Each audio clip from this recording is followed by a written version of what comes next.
Lorelei Miller, Lorelei, there she is back there too. And then Caitlin Hathaway. Okay, perfect. So these are the students that I have, and they are ready to hit the ground running, but this is how fast things change. Where's Rebecca? Okay, Rebecca. But driving here today, the investigator that you reached out to called me on the phone and said, we want your help. So good job, you have a kid.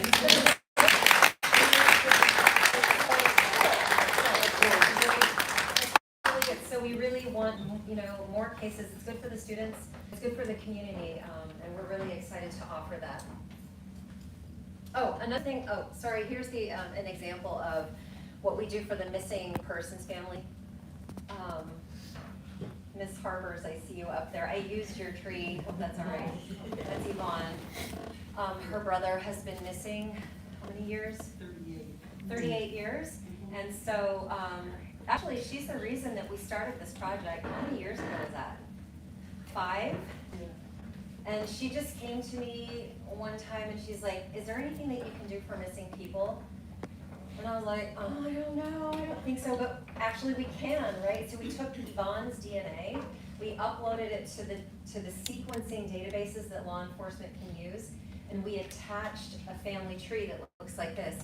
It even has his FBI reward poster. So what it means is that if there's ever a bone in those databases, like an unidentified set of human remains, it will match immediately, and they will solve the case immediately thanks to Yvonne. So that's awesome, and we can do things for missing people. So, okay.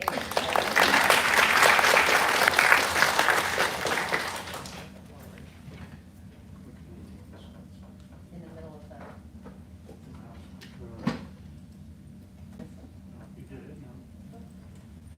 Okay, so we're done with the yammering at the beginning. The most powerful thing about last year's Cold Case Day was the back and forth. It was incredible. So now I'm going to remind you what we did at Cold Case Day #1, which was 2024.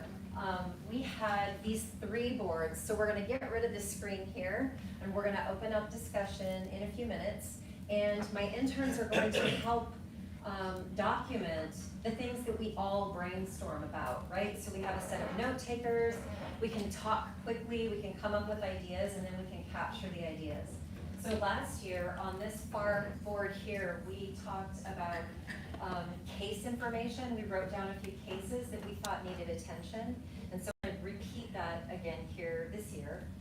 And then next to that, it seems like we crammed in a section called resources. And so we're going to do that this year. We're going to be a little more organized about it, and eventually we're going to get somewhere with all of these ideas. The whiteboard in the middle was for obstacles, and this was a big one. Everybody talked about their roadblocks and what fell apart and where cases were stalling. And one of the coolest things about Cold Case Day last year was that the frustrations between law enforcement and families were shared. Many of them, it's kind of like, how can we get over these hurdles together as a community? And so we're going to have an obstacle board as well for comparison to see how they compare to last year. And then on the standing whiteboard in the corner, we're going to capture solutions. And so last year, we wrote down a few solutions here.